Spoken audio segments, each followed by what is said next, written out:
Hi hello moms വീട്ടിലേക്ക് എൻ്റെ എല്ലാ കൂട്ടുകാർക്കും സ്വാഗതം. അപ്പോൾ എല്ലാവരും സുഖമായിട്ടൊക്കെ ഇരിക്കുന്നല്ലോ. ഞങ്ങളെല്ലാവരും സുഖമായിട്ടിരിക്കുന്നു.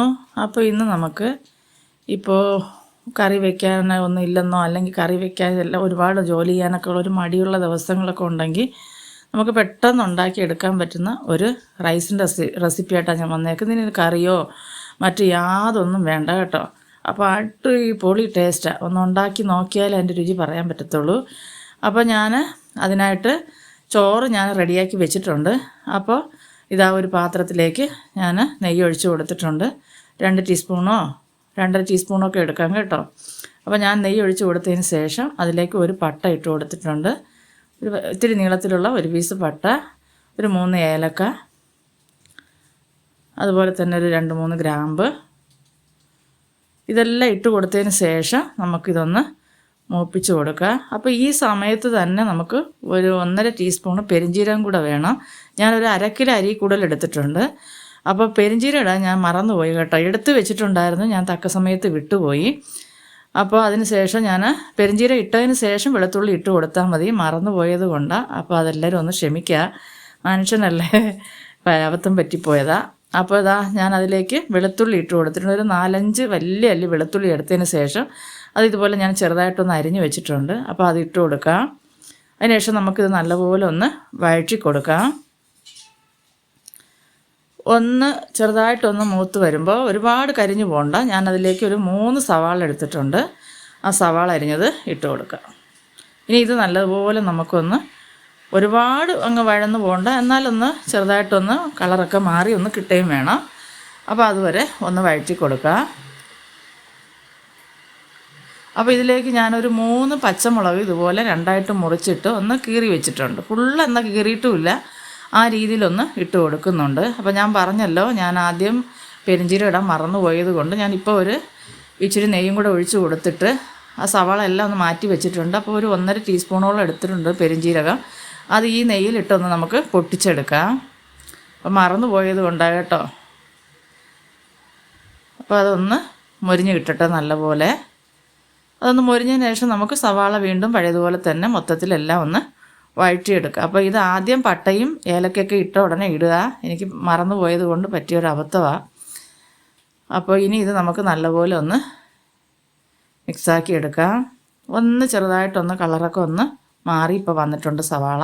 ഇത്രയും മതിയാവും, ഒരുപാടൊന്ന് ചുമന്നൊന്നും പോകണ്ട. ഈ പരുവത്തിൽ നമുക്ക് മതിയാവും.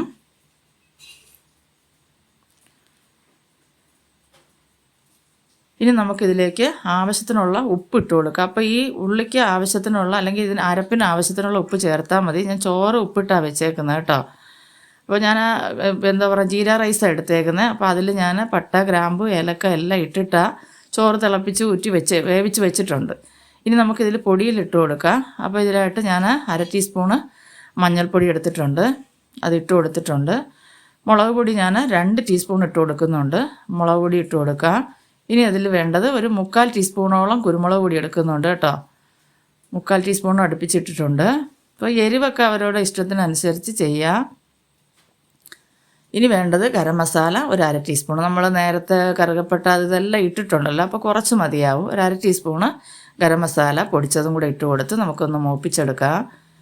അപ്പോൾ ഇതിൻ്റെ പച്ചമണം എല്ലാം ഒന്ന് നമുക്ക് മാറി കിട്ടണം. അതുവരെയും ഒന്ന് നല്ലപോലെ ഒന്ന് വഴറ്റി കൊടുക്കാം.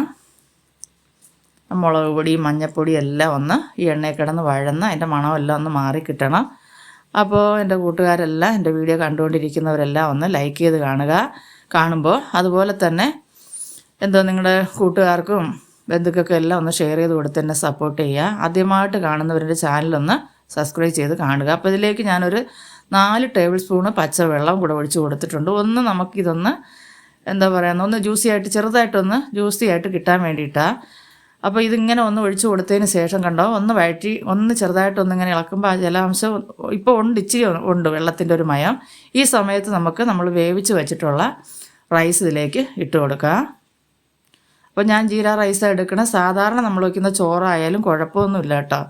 അപ്പോൾ ഞാനിതിന് ജീര റൈസ് എടുത്തിട്ടുണ്ട്. അപ്പോൾ അതിൽ ഞാൻ കുറച്ച് കുരുമുളക്, ഏലക്ക, ഗ്രാമ്പ് ഇതെല്ലാം ഇട്ട് ഇതുപോലെ ഉപ്പൊക്കെ ചേർത്ത് നല്ലപോലെ വേവിച്ച് വെച്ചിട്ടുണ്ട്.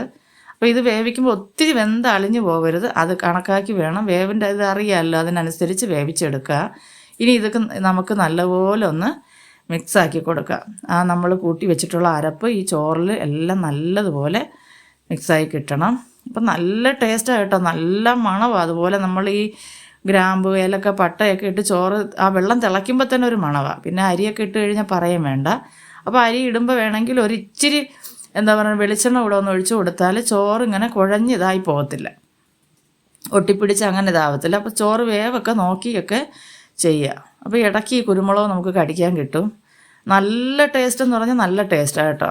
അപ്പോൾ ഈ ആവി ഇങ്ങനെ ഇതിൽ ഫോണിൻ്റെ ഇത് തട്ടുന്നതുകൊണ്ട് ഈ കളർ ഇടയ്ക്കിടയ്ക്ക് ഒന്ന് മാറി മാറി കാണിക്കുന്നത്. പിന്നെ ഫോൺ അത്ര ക്വാളിറ്റിയുള്ള ഫോണിലൊന്നും അല്ല നമ്മൾ വീഡിയോ എടുക്കുന്നതെന്നും കൂടെ ഞാൻ പറയുക.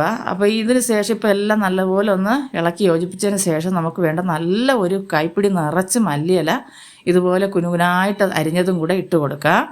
ഇട്ട് കൊടുത്ത് നമുക്കൊരു 10 മിനിറ്റ് ഇതൊന്ന് അടച്ച് വയ്ക്കാം. അപ്പം അടുപ്പൊക്കെ ഓഫ് ചെയ്തിട്ട് ചെയ്താൽ മതി. ആ ചോറിൻ്റെ ചൂട് കൊണ്ട് തന്നെ ഇതിൻ്റെ മണമൊക്കെ ഇതിൽ കിട്ടും. അത് കഴിഞ്ഞ് കുറേ കഴിഞ്ഞതിന് ശേഷം ഞാനിതാ ഇതുപോലെ സെർവ് ചെയ്യാനായിട്ട് എടുത്തിട്ടുണ്ട്. അപ്പോൾ ഞാനിവിടെ ഇതിന് കറി ഒന്നും വേണ്ട, എന്നാലും ഞാൻ ഇച്ചിരി സലാഡ് ഉണ്ടാക്കിയിട്ടുണ്ട്, നാരങ്ങ അച്ചാർ, പപ്പടം കേട്ടോ. അപ്പോൾ ഇത് വേണമെങ്കിൽ മാത്രം എടുത്താൽ മതി. അപ്പോൾ അടിപൊളിയായിട്ടുള്ള ലഞ്ച് ഇവിടെ റെഡി ആയിട്ടുണ്ട്. അപ്പോൾ എല്ലാവർക്കും അടുത്തൊരു വീഡിയോ ആയിട്ട് കാണുന്നവരെയും ബായ്.